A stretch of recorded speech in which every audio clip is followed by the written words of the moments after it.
Before we get underway, I just want to remind you about what's going on next week. Monday's a holiday, Patriots Day, so don't come to school. Tuesday during the day runs like a normal Tuesday, so we will have lecture on Tuesday.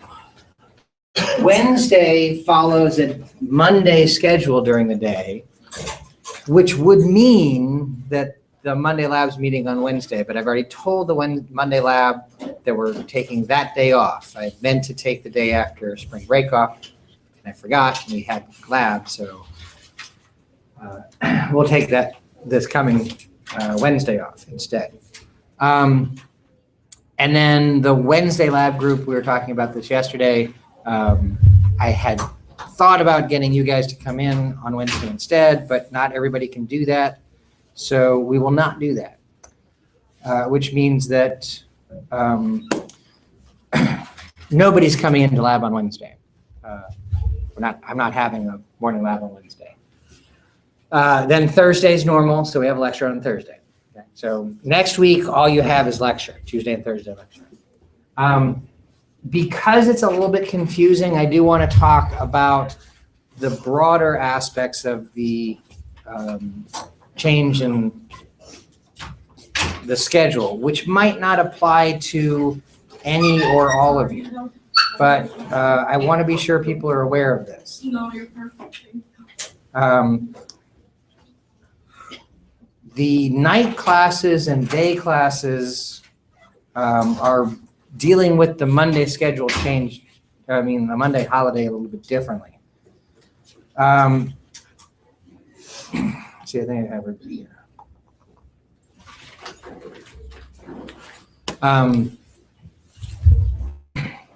So I already explained for us, we have lecture on Tuesday and Thursday next week, and nobody's coming in for lab.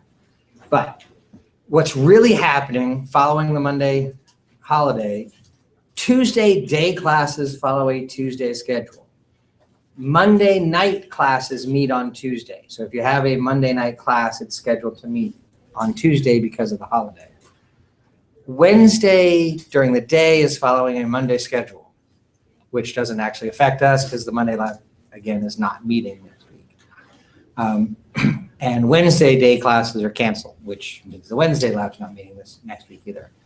And then Wednesday night classes are meeting on Wednesday night, okay? It's very annoying when the school does this, that we don't exactly follow the same schedule for day and night classes. So Monday's a holiday. Tuesday day classes meet on Tuesday. Monday night classes meet on Tuesday. Monday day classes meet on Wednesday. Wednesday night classes meet on Wednesday, et cetera, et cetera. So that might not affect any of you outside of nobody has lab with me next week, but I just want to be sure everybody's aware of the overall schedule because it usually gets garbled somewhere along the way. I was talking about this with my, I guess, Tuesday afternoon class, or my Tuesday night class, and they had heard different things as to what they were doing. So I wanted, in the interest of everybody understanding what's going on, that's the approach now. If any of that confused you, the ultimate answer is on the school website, the pull-down menu that says library at the top. You can pull that down to academic calendar, and it'll tell you exactly when things are meeting. They have the academic calendar for this semester, for this year and next year up there, so be sure you get the 2014, 2015 schedule. Don't look at next year. That wouldn't apply. But anyways, that's what's going on there. Something else I want to bring up at this point, at the end of the semester, what I like to do for A&P2 is to offer the opportunity for people to perform a dissection if they're interested. I have in the past not included dissections within my course for a few reasons. One of the reasons is that dissecting is actually a skill that you have to learn to do effectively. And if I were to have everybody performing dissections in lab, in a lab of 16 people, 2 or 3 people might be able to get a meaningful dissection out of that, which means that 14 people would feel mostly that they're wasting their time. Okay? And I don't really want to force people to sit through things that they're not necessarily going to get a whole lot out of. I believe I might actually be the only professor here that doesn't require dissections at some point. And so I have had students with ethical issues about using animals mention that they appreciate that. But then I've also had students that don't have those kind of ethical issues saying, I really wanted to do a dissection. I was expecting to do a dissection in an anatomy class. Why can't I do a dissection? Let's do a dissection. Sorry, just to make fun of it, I guess. And so I wanted to provide an opportunity for people that did want to do a dissection. So I have an optional dissection period built into the system. I have here the schedule for the Wednesday lab. I can only show you one of them at a time. And of course, the computer's being a little slow today. So in the lab material, just going through the topics they've done, the last lab topic there is an optional dissection. For the Wednesday lab group, and I talked about this in lab yesterday, the schedule dealing with all the snow cancellations resulted in the last Thursday of the semester, May 7th, which that actually says May 8th, and I still haven't gotten around to changing it, but May 7th, which is a Thursday in the last week of classes, is following a Wednesday schedule. Okay? And so that's last Wednesday meeting, lab meeting of the semester. So that's when that optional dissection time is showing up for that group. My other classes have similar what am I trying to say? Optional dissections worked into them. I actually don't remember offhand what the Monday lab groups thing looks like, but I have a Tuesday and Thursday afternoon groups also. So just in the way that A&P2 labs work out, at the end of the semester, there's one more lab period available, and I've made that into the optional dissection. So what that means is that if you were interested in doing a dissection, you are going to have a chance to do that. Kind of keeping with that idea I was saying earlier that within a full lab group, maybe only a couple or a few people are actually going to get much out of doing a dissection.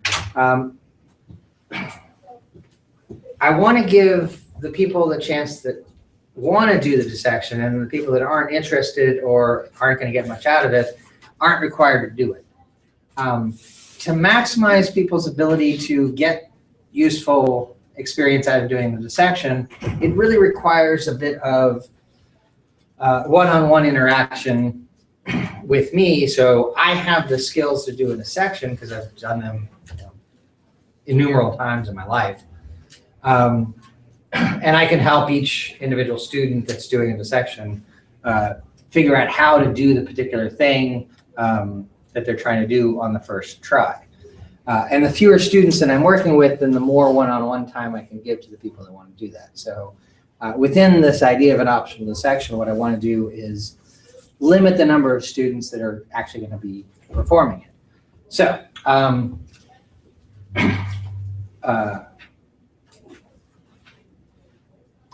and I also want to limit the number of specimens that are used as much as possible. So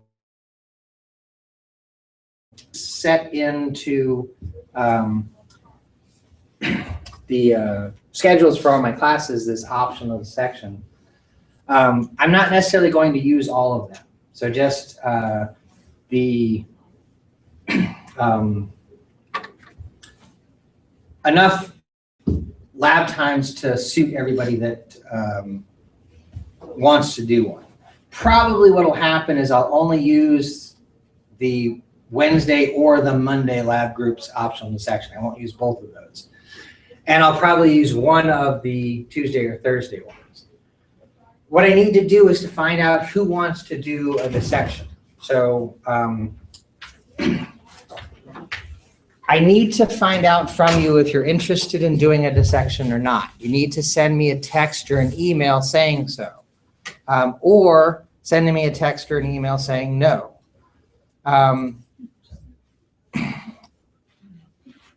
I need to know who's going to do it so that I can tell the lab assistants to order the specimens we need.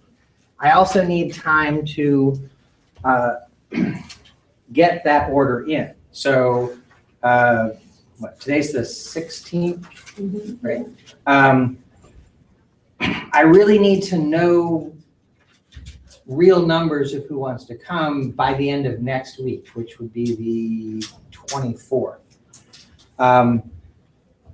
So send me a text or an email saying you would like to or not like to do a dissection.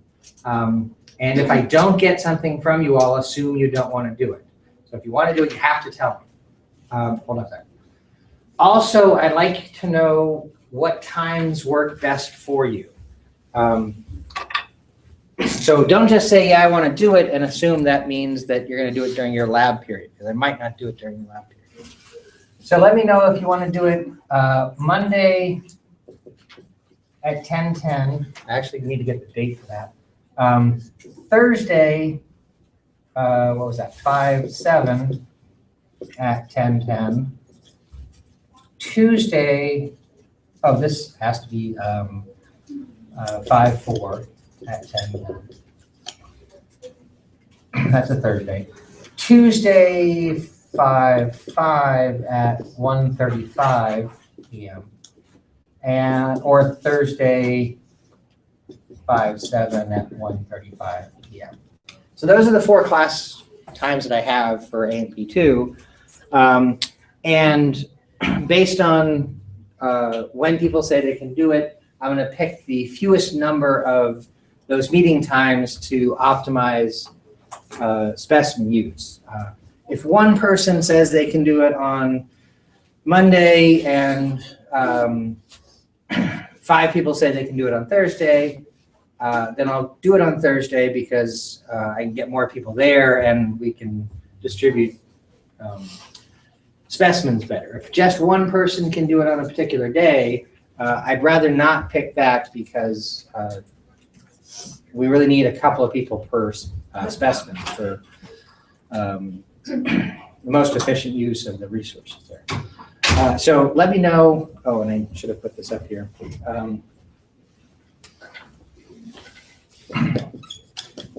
Text or email by 4/24. Okay. And if I don't hear from you by then, I'll assume you don't want to do it. And you can't come to me after the 24th and say, oh, I wanted to do that. I can't order extra specimens after the fact. So, Kaylee, you had a question? Do you know what we're going to be dissecting yet? Pigs, fetal pigs. It'll be sort of a full dissection, trying to go through all of the different organ systems that we can. It varies from person to person what they can try to get in to see the brain, but that's actually very tough to do. So some people say, oh yeah, I want to see the brain, and they start trying to cut through the skull and say, it's okay, and they give it up. But some people really like it, and they really just chip away at that skull until they get into the brain. So, but we'll hit digestive, cardiovascular, respiratory, urinary, and hopefully reproductive. That varies from specimen to specimen. Systems, and then hopefully nervous system too, for those people that are interested in doing the work required for that. But then just in everybody, every individual dissection, people might, try to get a little bit deeper into it and find other stuff in there too, which is, you're welcome to. Yes. Will this be part of our grade? No. There is no component to this that goes into your grade. You don't get extra credit for it. You don't miss any points by opting out of it. It is strictly for your own interest and experience. Right? I do that because I don't want to require anybody to have to do this if they don't want to, because somebody's showing up to do something that they don't want to, they're not going to get much out of it. It's going to be a waste of a specimen. So I just want it to be available to people that are interested, and that interest is the only reward. Okay, if you're like, oh yeah, I want to do it and I want extra credit points, you're not getting extra credit points for it. Okay? It's not like that. It's just for the experience. So only say that you want to do it if you actually do want to do it. Now, with that in mind, if you say that you want to do it, I am going to hold you responsible to that. If you say, yeah, I want to do it, and then on the day you decide not to show up, there will be consequences to that. Okay? Exactly what they are, I don't know, but it'll probably affect your grade. Okay? When you say you want to do it, you have to commit to doing that. And I don't want to order a specimen and then it doesn't get used and it has to go to waste. So you need to come in to do it. Okay. So again, it's completely optional. There's no benefit to you for it, so you can make the choice on whether you want to do it or not. Other questions? Yes. The practical for Wednesday's lab, isn't it on the 13th, not the 12th?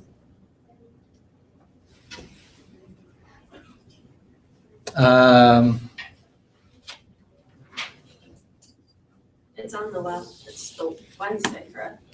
No, it's based on when we have lecture. So we're a Tuesday, Thursday lecture class, so our final exam is going to be on Tuesday. So It's it's not- on the 12th. It is the lab practical, but it's Yeah. done in regards to when we have the lecture time. Thank you.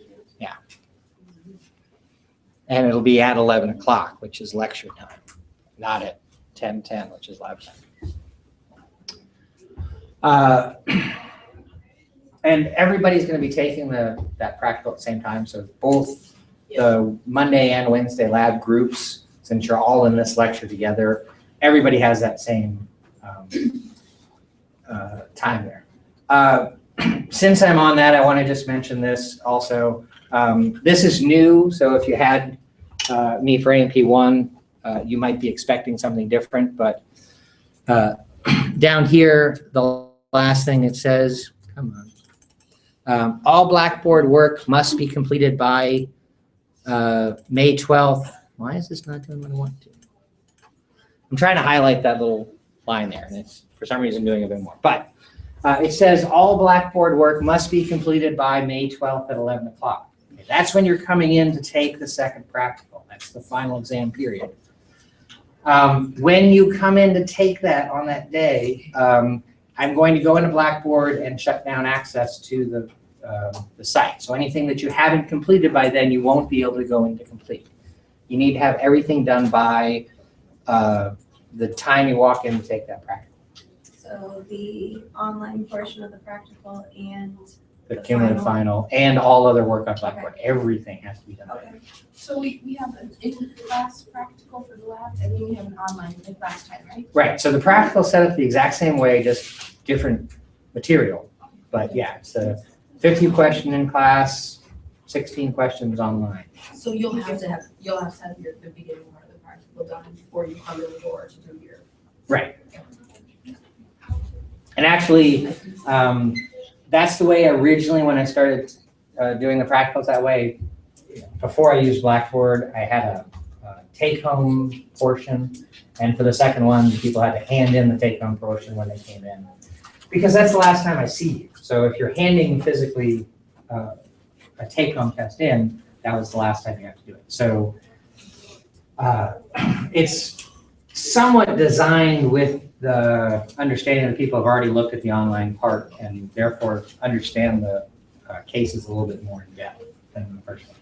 Even though you shut it down, will we still be able to log on to see how you graded things? I was always under the impression that that wasn't the case, but over the last year, I've had some students actually say I got on and saw my grade or something or another after I shut down things. So I think you can see things, you just can't get in to do any work on it. If that's not true and you're interested in seeing grades, for a little while after the end of, well, after the 12th, you can make an appointment with me and I can show you that stuff. I do have to sort of wrap everything up on Blackboard by a certain time to get ready for the summer courses. So it's not gonna always be available. You can't say in August, gee, I always wanted to see how I do on something. By August, it will definitely be gone. By June, it'll be gone. Okay. Yes, Dan. I don't remember, is there a lecture practical or lecture? There's an online assignment called a cumulative final. Okay. Which I probably haven't talked about. You get free tries. So those of you that have me for AMP1, it's the exact same approach. So you're familiar with this. But I wasn't really planning on doing so much of this sort of thing. In the weekly material, the last folder says, things are a little bit slow, but the last folder says Lab Practical 2 and Cumulative Final. And in that folder, there is the outline and the cases for Practical 2. And then the link to the online assignment for that. So that's exactly like with Practical 1. But then also there's an assignment there at the end that says Cumulative Final. That is a 50 multiple choice question assignment, okay? The questions are coming out of all of the multiple choice assignments that you've had. Well, I should say the part 1 and part 2 assignments that you've had all semester. Not out of lab quizzes, not out of learning pods, any of that stuff, just out of the assignments you already have. What I do to build that assignment, as I say, take 5 questions out of the pool of questions for special senses part 1 and special senses part 2. And then I say, take 5 questions out of the pools for autonomic part 1 and autonomic part 2. And 5 questions out of endocrine part 1 and endocrine part 2. Now, the pools for those assignments vary in size. They're maybe between 20 and 30 questions each. So making this test, when you open it up, the questions you'll see, it'll be pulling at random 5 questions out of each pool of 40 to 60 questions per chapter. I think it's 5 per chapter. It might be, to get it to come out to 50, it might not be exactly 5 each, but it works something like that.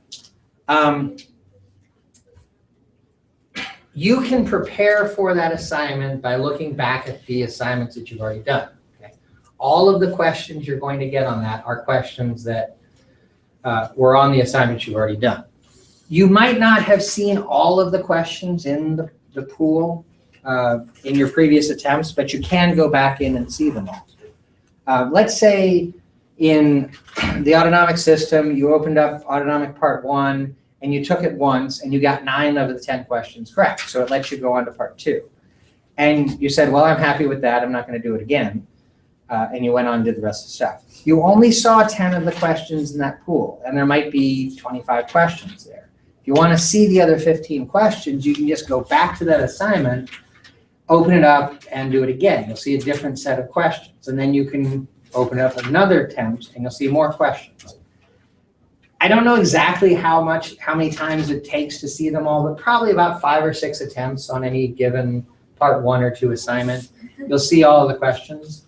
It's just a matter of how many are in the pool and how many attempts how they're pulled randomly out of the pool. But you can kind of see when you do an attempt and all the questions that you see in that attempt you've seen before, then you've probably gone through the pool completely.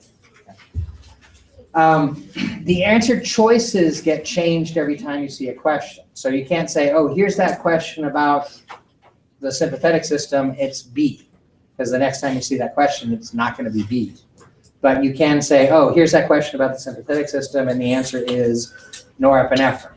And so every time you see that, the answer will still be norepinephrine. It might be in a different order within the answer choices, but you'll have that question, that answer there in front of you. So you can go back in there and look over those. If you've already done one of those assignments several times, you probably have all of the questions to pull in front of you. But if you don't, and you want to do it again, you can make another attempt at it. Now, if, like I said, you got 9 out of 10 on a single attempt, and you said that's good enough, I'm going to move on, you can now, by going in and looking at all of the questions, have a chance to bring that to 10 out of 10. You can redo those to 100% whenever you want to. Just understand that the last attempt you open is the one that's going to go in the grade book. So if you open it up and you say, oh, look, new questions, and you close it without answering any of those questions, you have a 0 for that assignment. So you have to be able to do that assignment, make sure the last attempt is the score you want. And I would strongly suggest make sure that your last attempt is 100% correct. Then you'll get the 10 out of 10 points on that. It doesn't tell you which is the correct answer unless you get it correct. So obviously, if you get a point for it, whatever you put in is the correct answer. But if you don't get a point for it, you don't know which of those answers are correct. So if you want to be sure that you get the correct answer, then you need to put in answers and see which one gets marked correct. Or you can use it to study and look up the information and figure out which one's correct. But if you want the definitive feedback on what's correct, then you have to submit an answer to see what comes up. Make sure that your last attempt is the one that counts. In doing that, if you're going to go back and redo assignments, which I strongly suggest if you haven't gotten 100% on them, go ahead and do them over again. You can do part 1, 2, and 3 assignments over again. Part 3 assignment questions will not be on the final, only the part 1 and 2 assignments. But you can do part 3 over again to get a better score.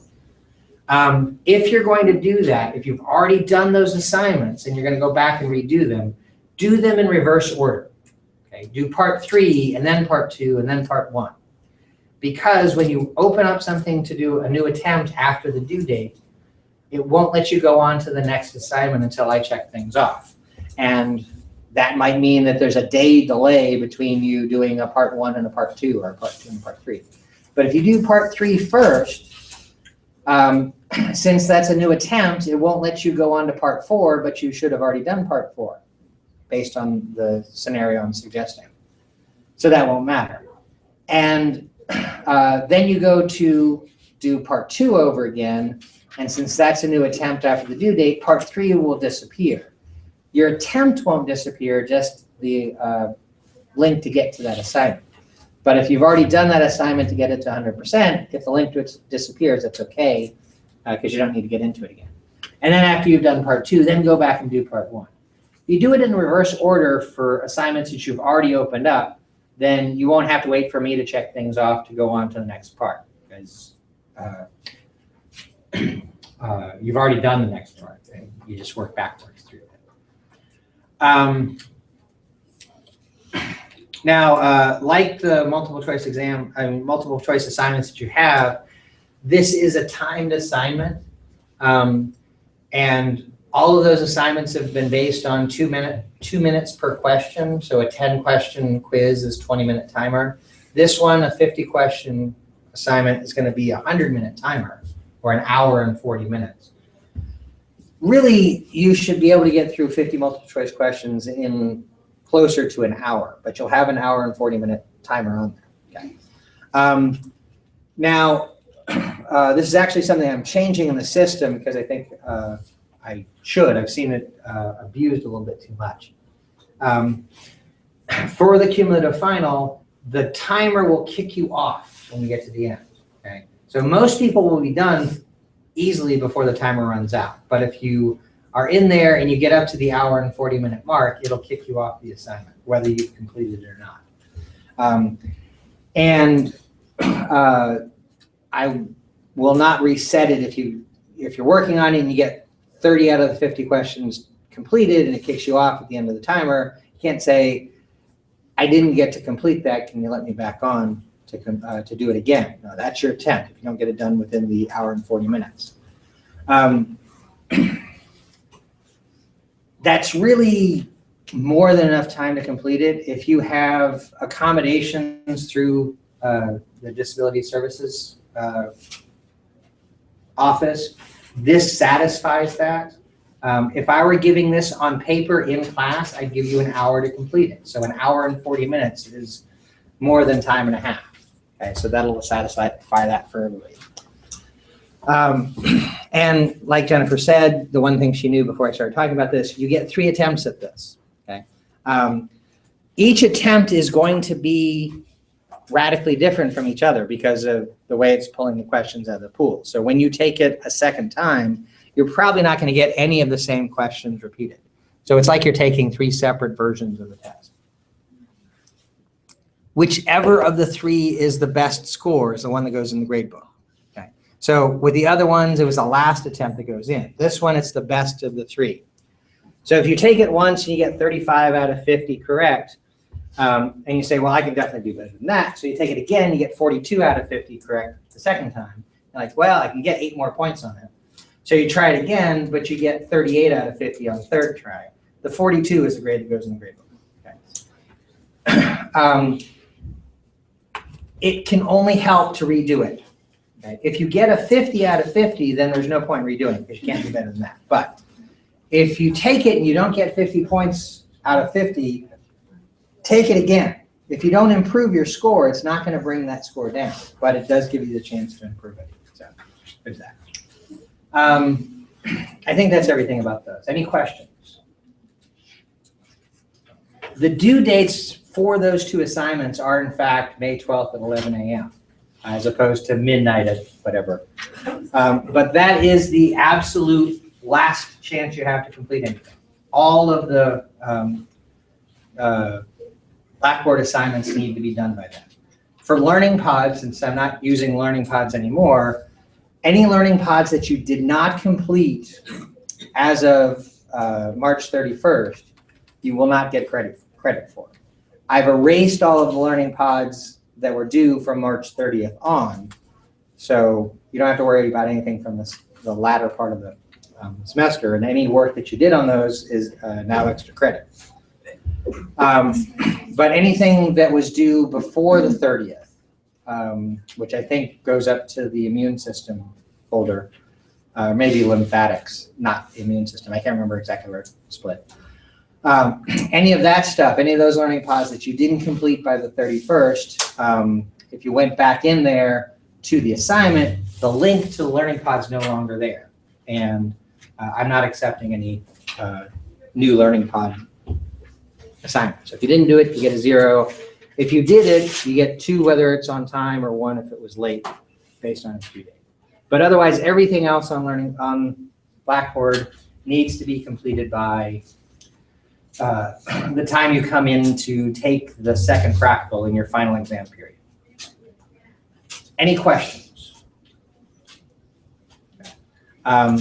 That's a little less than a month away. I think that's plenty of warning to let you know that you have to get all that work done. Okay, today's April 16th. You have to get it done by May 12th. Don't put it off to the last minute.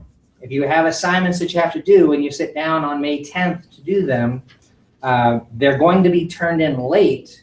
And while that won't affect your score, you do have to wait for me to get in there and check off things that you turn on late to go on to the next part. So if you do part 1 of a chapter assignment on the 10th, I might be able to get in there and check it off later that day, and you'll be able to do part 2. And you do that, and I might not get on there until the 11th to check it off so you can do part 3.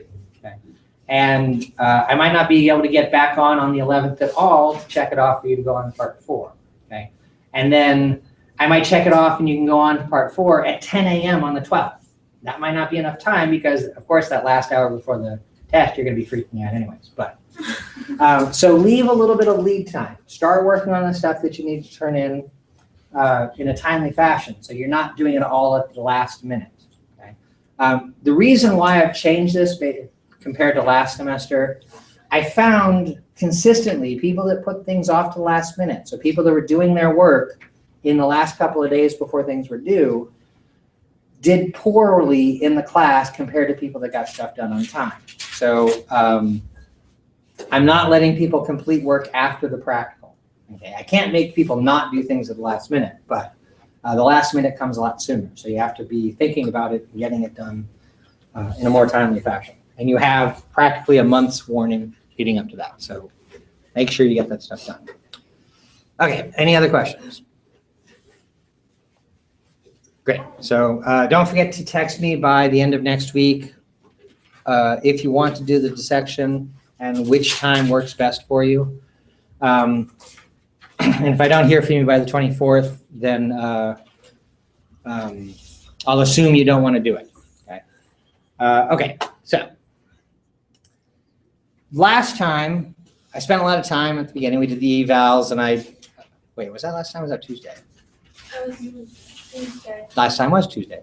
And I did the disgusting Ziploc bag thing. Yeah, Is that Tuesday? that Wow. was like the grossest thing I think I ever. Yeah, it sat on my cart for a couple of days, and I just threw it away. So yeah, it looked really disgusting by Wednesday afternoon. So I didn't get through all of the digestive system stuff, and so I want to pick up with that. And if I remember correctly, we had gotten to the small intestine. Well, I talked about the liver and the pancreas, and was this the class I really messed up the hormone thing? Yeah, that's right, okay. Yeah, I messed that up, but I think at the end I kind of got it sort of straightened out.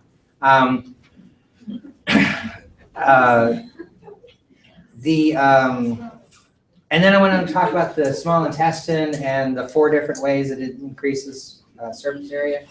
Okay, that's probably the last thing I got here, right? Yeah. Yeah, okay. So the rest of this section of the book here, the small intestine, large intestine, obviously is the large intestine. So let me talk about that a little bit. Oh, no, before I get to the large intestine, I've got this pictures here. This is a picture very similar to the picture that showed how peristalsis works. This is an expansion of the idea of peristalsis, of something that takes place in the small intestine. And this is called segmentation. And what happens is circular fibers pinch off every so often, separating whatever's in the small intestine into these little discrete boluses of foodstuff. It's going to kind of mechanically digest these things as it sort of squishes the food into these little pellets or boluses like this. And then the circular fibers relax at this point and contract at this point to pinch off here, causing half of the bolus to be squeezed in one direction and half the bolus to be squeezed in the other direction. And this half of this bolus will mix with this half of this bolus. So we get new boluses that are mixed half and half of the two things, and helps to mix the things together. And in mixing, that also helps to get the enzymes that are breaking things down in there a little bit better. And then the ring of muscle that's pinching off here relaxes, and it pinches off in the middle of the bolus here, doing the same thing, squeezing half the bolus one direction, half the bolus the other direction. They didn't sort of carry that alternating color pattern on more because it would just get kind of confusing. But the idea there is with each shift in segmentation, the food stuff in the small intestine gets mixed up a little bit more. Okay? This is occurring alongside with the peristaltic kind of movement. Oh, I guess that is a different color. They made it green, which is yellow and blue mixed together. From this point of view, everything looks the same color to me. Anyways, so as the boluses of food are being mixed together like this, they're also being pushed down the length of the tube, sort of through a peristaltic process. Just building on the circular contractions here, longitudinal fibers are also going to be contracting, helping to move the food along. So this is propulsion in the small intestine as well as mechanical digestion, mixing the food stuff up in there a little bit more, helping the enzymes get in there and do their job that much better. Okay. So that's sort of the last thing about the small intestine. And then moving on, we want to consider the large intestine. Now, the large intestine has a few specific pieces. Where the small intestine attaches to it right here is the cecum, which is cut off. Oh, no, it's not. Cecum right there. And then, and the part of the small intestine that's attaching to that is the ileum, and that's what looked like it was cecum cut off. But the cecum and the ileum are what connect there. And then from the cecum, we ascend, the food moves upward through the colon, through what we call the ascending colon. And then the colon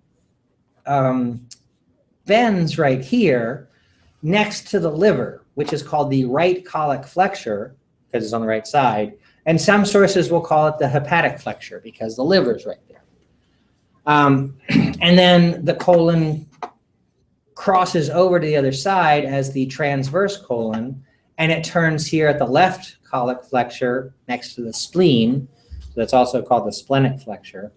And then it descends here until it starts to make this S-shaped kind of curve called the sigmoid colon.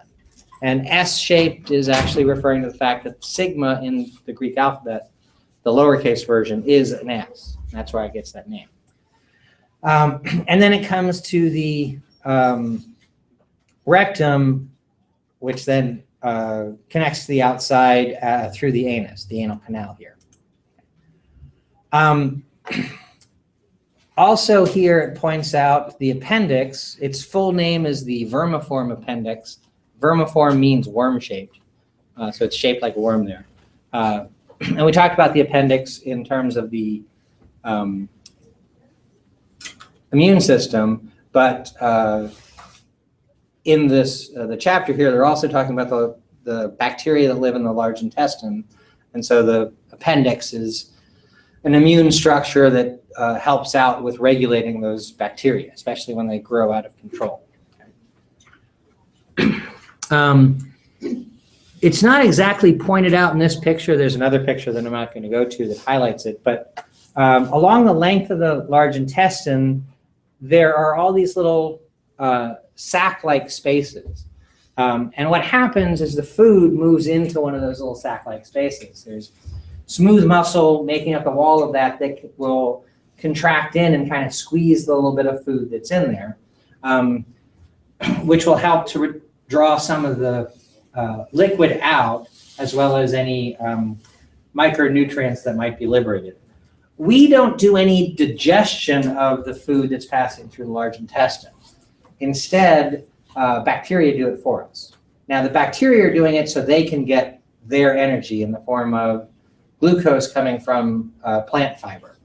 We can't break down plant fiber. That's what we call dietary fiber, or the carbs that are subtracted out of the nutrition label when we calculate net carbs. Okay, so they're fine carbs to get in your system because we don't get any calories out of it. We can't break them down, but the bacteria can.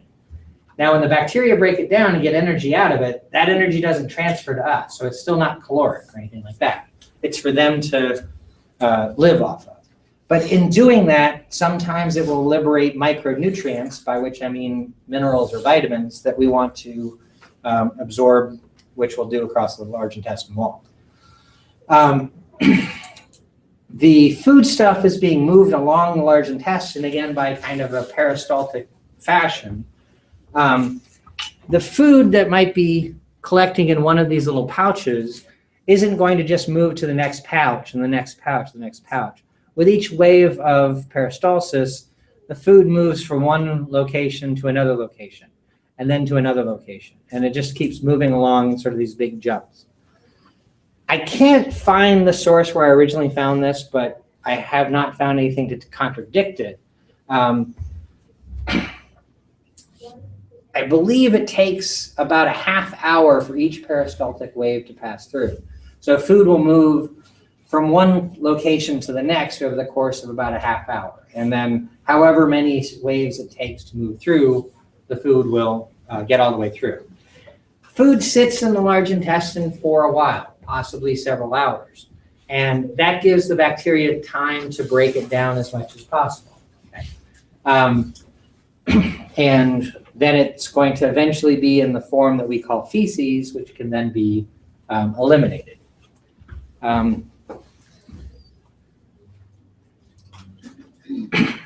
Let's see here. Before I move on to the next picture, which is showing the structure of the tissue structure of the large intestine a little bit, let me just talk about elimination. Elimination of waste from the colon is called defecation. It's a reflexive action which is stimulated by stretch receptors in the rectal wall. Those stretch receptors connect to the sacral spinal cord, which has parasympathetic neurons, preganglionic neurons in it.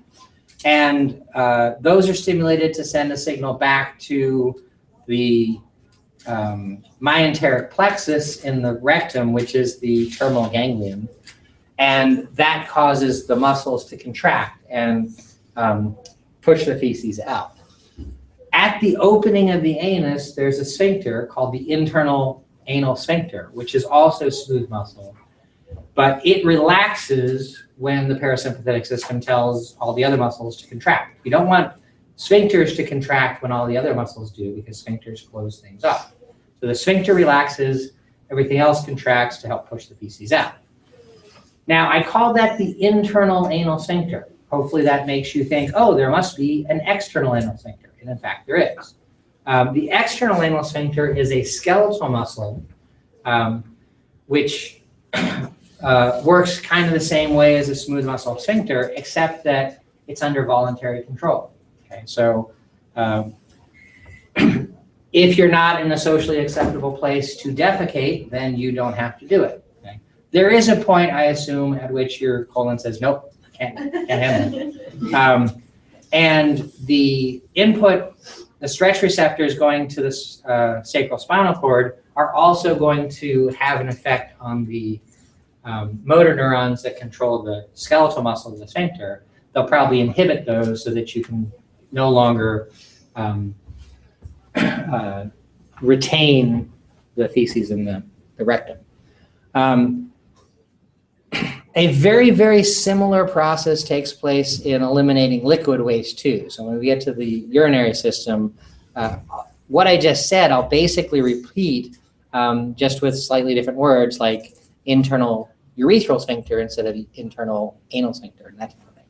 But it works kind of the same way. The overcoming the voluntary thing in the urinary system is a little bit stronger because there are more severe consequences to not being able to avoid your bladder. But the system's set up kind of the same way. They're both regulated by reflexes of the autonomic system. And it's the container, in this case, the rectum, stretches out when it gets full of feces, and that's going to stimulate the elimination through the defecation reflex. Okay. So this picture shows the histology of the system. The picture they have here showing the epithelial lining of the large intestine probably was made by the art department doing this from the same picture they had for the stomach lining. The reason I say that is because this part of the picture at the top looks almost identical to the picture they have for the stomach. This is the way that I've seen this depicted for the large intestine and other sources. So that's what the large intestine looks like. I don't disagree with the book saying that's what the lining of the stomach looks like in that way, but I just haven't seen any other sources that depict it that way. But I think the art department just decided to use very similar structures, and they changed, very similar image files, and they changed the structure of the glands represented here. So in the stomach one, we had the gastric glands, which had a few different types of cells that produce acid and enzymes and gastric. Here, it looks a little bit different. One, they're simpler glands. They're just a straight shot down. It's really kind of a little tube going down lined with columnar cells. But there's a high proportion of those cells which are goblet cells. The little line drawings off to the side here, this is your average columnar type cell. This is their drawing of a goblet cell. When you're looking at a goblet cell under the microscope, you see sort of a void in it right here. The way they've drawn this is kind of strange. I'm not at all a histology expert of the large intestine, but I usually think of this void right here as being an enclosed space, which is a large vacuole containing the mucus. Down here we have a micrograph, oops, wrong direction,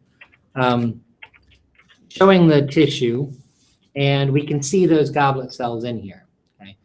So all of these little clear ovals that are in the epithelium, and there are a few up here too, those represent the goblet cells. And I could certainly say, looking at some of these, they do look like they're open, like that picture over here suggests. Okay, they do look like they're open, but some of them definitely look like they're closed. So what it might be is there's a vacuole there that can be closed, but then it, through exocytosis, opens up to release its contents out. And so this picture might just be the cell has done that, and is that sort of gap in the middle of the cell is just the open vacuole releasing the mucus out. Makes sense. I'm happy with that explanation. But goblet cells are very common in the large intestine, which might suggest that they release a lot of mucus. They don't release that much mucus. What's important is the feces are being dehydrated, basically. We're trying to recover as much water out of them. And as they get drier and drier, they're not going to want to move through a tissue-lined tube very easily. So the mucus that's secreted here helps to lubricate the lining of the large intestine, so the feces can move through pretty easily. Speaking of the production of secretions, the last picture I want to show of the digestive system chapter is just an overview of the introduction of and removal of water from the digestive system. Now, these numbers are very round estimate or averages, but generally speaking, over the course of a day, you're going to take in about 2 liters worth of water, either within the food you're eating or in what you're drinking. There can be a lot of variation there from person to person, from day to day, but on average, about 2 liters there. The secretions that you make along the line, the digestive tract, are going to add more water to that, like 1.5 liters of water over the course of a day from saliva, and 1.5 liters of water over the course of the day from the gastric glands. By the time we get to the stomach, that means that there's 5 liters of water total over the course of a day. Bile contains some, the pancreas contains some, and intestinal glands secrete some. And so the numbers keep going up as we go along the track there, representing the introduction of secretions. And then next to what's supposed to be the small intestine, it says water reabsorption. The small intestine reabsorbs 7,800 mils, according to this figure. So the 9 liters of water that's been introduced to the system is reduced down to 1,200 milliliters, as most of that water is absorbed in the small intestine. The secretions in the colon are pretty minor overall, about 200 milliliters. So that brings the total amount of water up when we get to the large intestine to 1,400. But then the colon will reabsorb most of that. Numbers here, 1,250. which leaves only about 150 milliliters of water that's still in the feces. The feces can't be completely dry. There does have to be some water in them for us to be able to move them through the system. But we want to retain as much water as possible. So we might take in 2 liters of water in our food and drink. Of that, we'd only see 150 milliliters that actually are lost as waste. But this is sort of showing how all of the different aspects of digestion introduce water to the system, and then where the reabsorption takes place. Okay, so this just summarizes all of that. If there's a problem with the intestines, if you have a so-called stomach bug that's making you have diarrhea, the problem is that the intestines lose their ability to absorb the water effectively. So the water stays in the intestines, and then the feces have much higher water content to them. Somebody who's suffering from diarrhea is going to be dehydrating quickly. So often people are told to take in more fluids in that case. If you increase the intake, then in the end, you're still going to be losing more fluid, but you hopefully will be able to reclaim as much of the water as possible and keep your hydration levels kind of standard there. So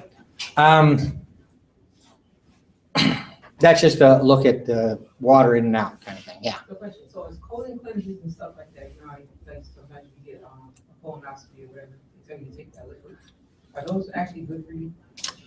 If it's for the sake of a colonoscopy, that's good because it's easier to get the camera up there. Right. But there's actually a study that came out, I think, in Britain just a few months ago, basically saying that all of those cleanses are bull. That trying to get in there and clean out the system through an enema or any of the kind of detoxifications that you hear about. I was reminded, I saw a picture from like 15 years ago of somebody getting a coffee colonic. So at one point people thought it was a good idea to drain coffee into their colon directly as an enema. Whatever it is. A lot of crazy ideas out there. People think that it's a good idea to clean the colon out. The problem with doing that is that you're going to flush the bacteria out of there.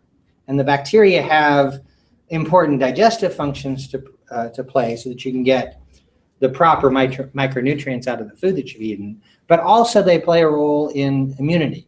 So while you might hear claims of cleansing and detoxification being good for your health, it's actually bad for your health because it removes the intestinal flora, which have a beneficial effect to the immune system.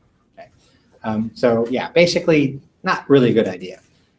People think that it's a good idea because it sounds like you're cleaning all that disgusting poop out of your system, but you actually want to let the system handle that on its own and it'll do fine. The study I mentioned also was looking at things like, fruit juice cleanses and all that kind of thing. They're all just a bunch of hooey. It's not really going to help you at all. Any benefit that you see from that is probably more a placebo effect, that you think that it's going to do something good and your body will respond to it in some degree. But you might as well, decide to have a chocolate cleanse. Okay, that'll taste better, but you'll still get the same placebo effect out of that. So I hope that kind of answers the question. Now, that brings me, to the end of the digestive tract material. Actually to the digestive system material. I already talked about the accessory organs, the liver, pancreas, and gallbladder last time. And then there's also a section at the end that's chemical digestion and absorption, a closer look. The chemical digestion side of that is sort of what I started off with, talking about the enzymes. In that presentation about the enzymes at the beginning, I showed you a table that was out of our book, and this is the section of the book that table was in.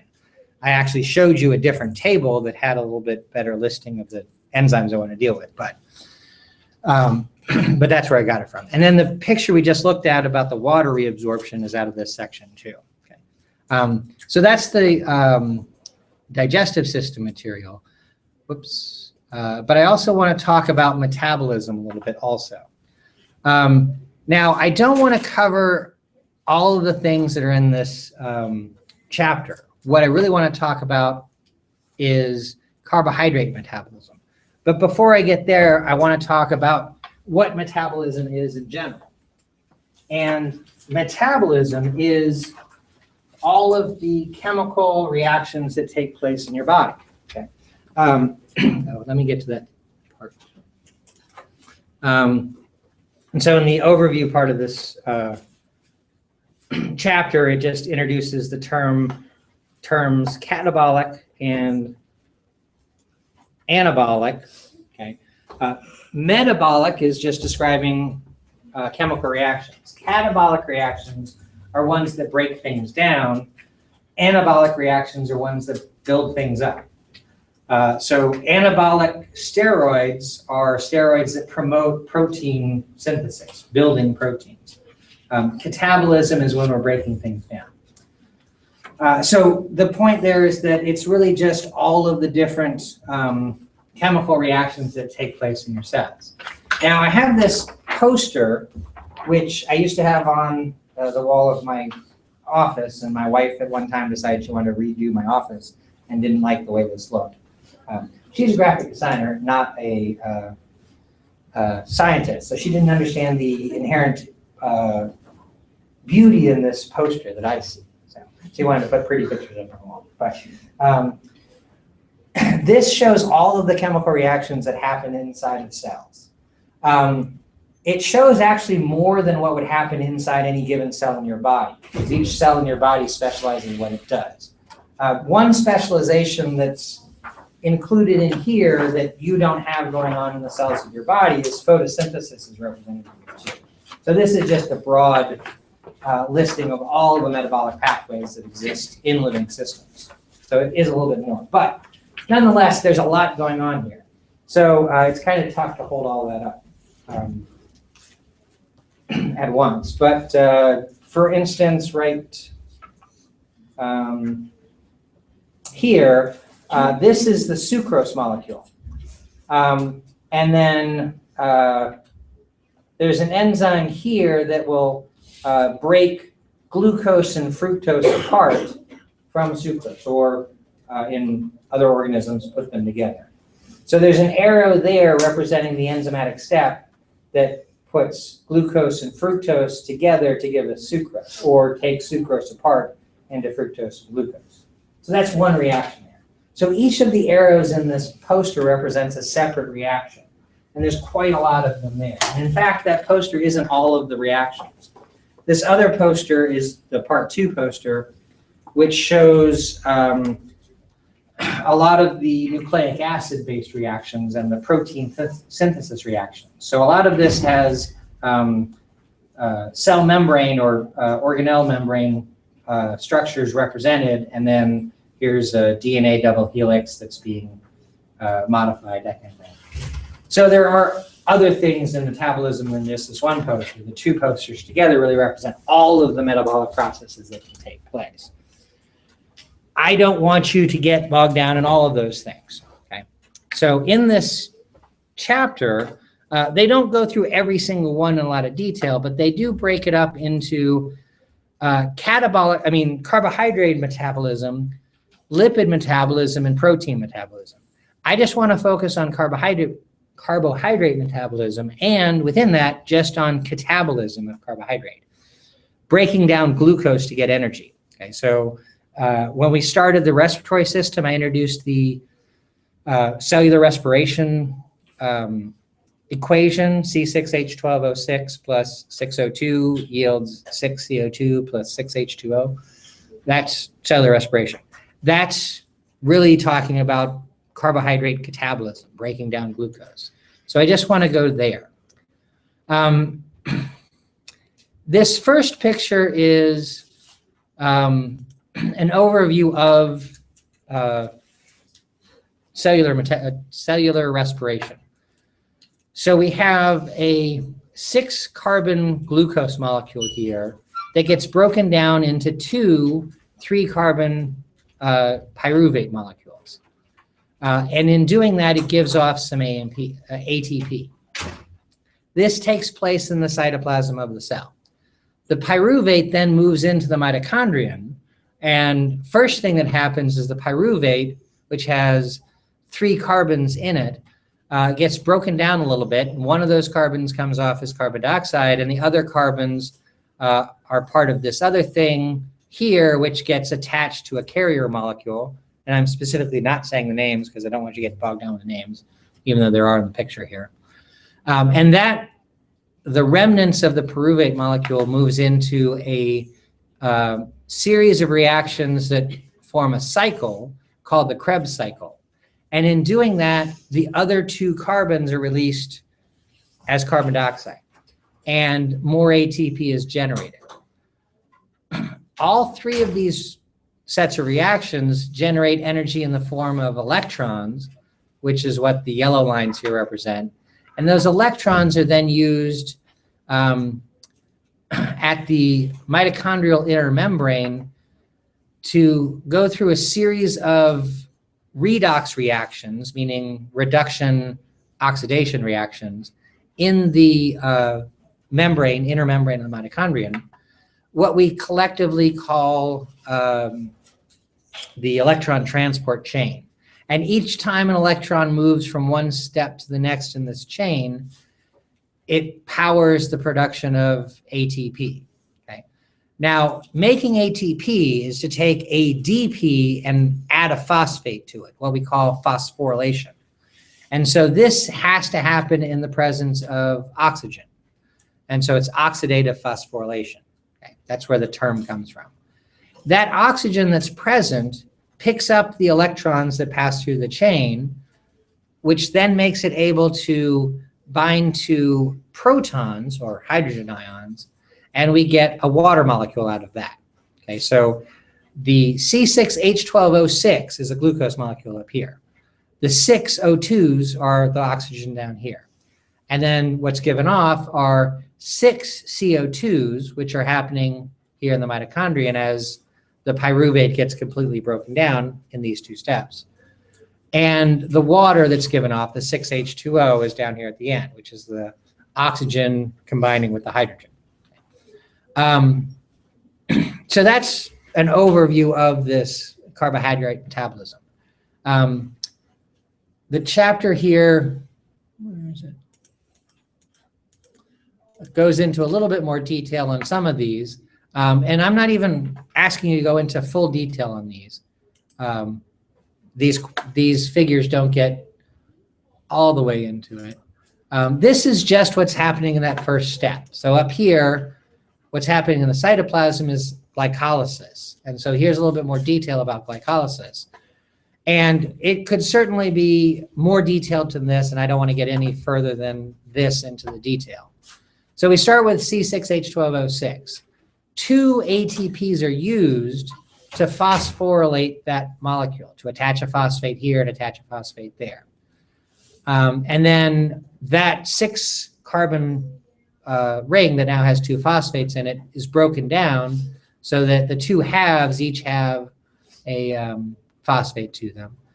And then there's some transformations to take place where another phosphate is attached to this thing, and a phosphate's removed,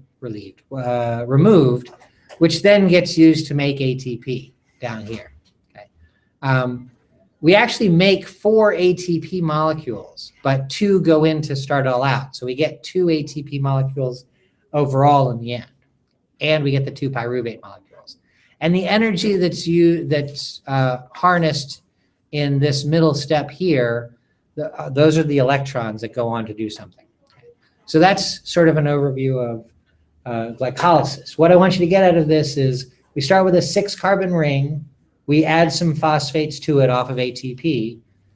We harness energy out of it by manipulating the molecules. And we get electrons out. And then the phosphates that have been attached to it or that are now produced in these earlier stages are used to phosphorylate ADP, and we get 4 ATPs. And if we subtract the 2 that we needed to get started, we have a net output of 2 ATPs plus the electrons that are liberated at this stage. Okay. That's glycolysis. Then it goes on to talk about, okay, let me just point out what this is. This isn't any new information. I'm not going to even zoom in on this because I don't want you to get bogged down with what this is showing. But here's glycolysis up here. If oxygen's present, then we do this. If oxygen's not present, then we do this. And without oxygen, no new energy is harnessed. Okay, so we only get the energy from glycolysis that gave us the 2 new ATP when no oxygen's present. But when oxygen's present, we finish out the rest of the cellular respiration thing, which is what's highlighted here. So we only go from this first step to the next step when oxygen's present. And in doing that, we get a lot more energy and make a lot more ATP. Okay? That's the take-home message there. This picture, I'm also not going to zoom in on because it goes into more detail than I really want to get into.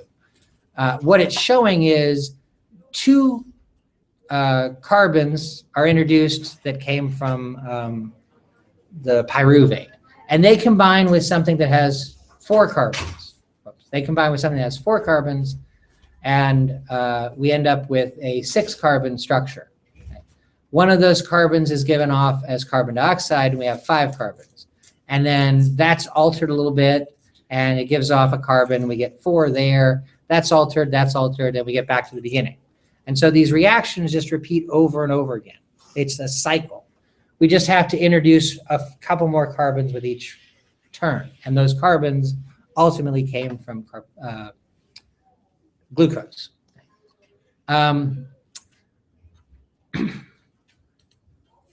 the end of that Krebs cycle, what happens is all the carbon from glucose has been liberated as carbon dioxide. The glucose is gone. And what's left over is electrons, and there are protons available that have been liberated too. The electrons pass through a series of proteins, which we call the electron transport chain, like I mentioned before. What happens as the electrons move from part 1 to 2 to 3 to 4 is hydrogen ions, or protons, get pumped across the inner mitochondrial membrane, okay, building up a very high concentration of hydrogen on that side. The hydrogen can only get out through this big thing here, which is the enzyme that makes ATP. So it uses the physical movement of hydrogen ions down their concentration gradient to phosphorylate ADP and make ATP. And those protons, once they get back through, and the electrons after they've run through the chain, will help to react with oxygen so we get water. Okay? So that's what ties all that together. And as far as this original summary picture that I was showing you, that's what's happening here. Okay? We just see it with the membrane present. This is that same summary picture, but now it has specific numbers as to how much ATP is made based on a single glucose molecule. So we have 2 here, 34 here, for a total possible 36. Some sources will say that there's a little bit of variation there, which is true, but 36 ATP is usually what we think of. When we have glucose and oxygen, we'll make that much ATP out of it. Okay. It can vary between 30 and 38 depending on conditions, but 36 is a nice average number there. The chapter then goes on to start talking about gluconeogenesis. That's an anabolic process. And like I said, I only want to talk about catabolism. So it's just this stuff here, what's summarized in this picture. And there are a few other pictures that give a little bit more detail, but not too much. Also, in relation to the metabolism chapter, I want to mention a little bit about nutrition. Don't have a whole lot of time to do that, so I just want to point things out. One is the representation of a balanced diet these days is represented as this plate, which is an alteration from what you've probably known for most of your life, which is the food pyramid. This is just updated. The first lady was involved in updating the nutrition stuff. And I actually don't remember when that happened.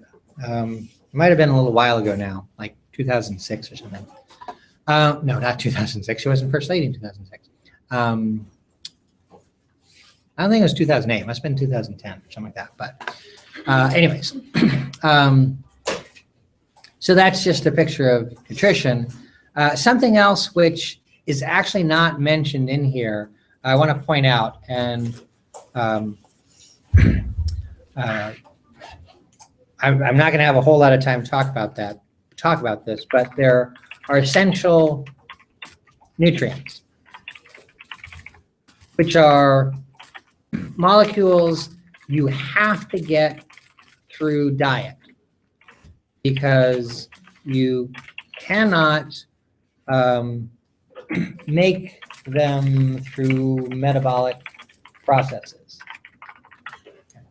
And there are two types of essential nutrients that I want you to be aware of. First off, there are essential amino acids. I can't remember offhand, it's like 11 or 13 of the 20 amino acids that you have to get through diet because you can't make them. Often it's because they have rather complex structures within them, like phenylalanine that has a couple of ring structures in it. We can't make rings out of other things very easily. Those sorts of things. And there are also essential fatty acids, which are referred to as omega-3 and omega-6 fatty acids. Okay.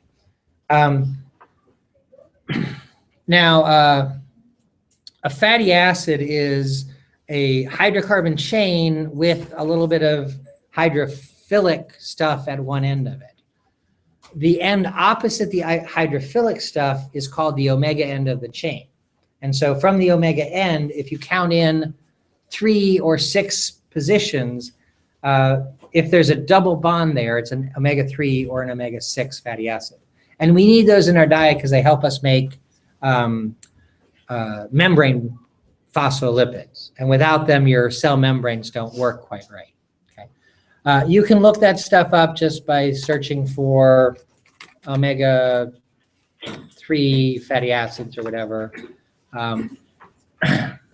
There'll be a lot of stuff about how to get those. They're nutritional supplements a lot of people buy above their normal nutritional label abilities.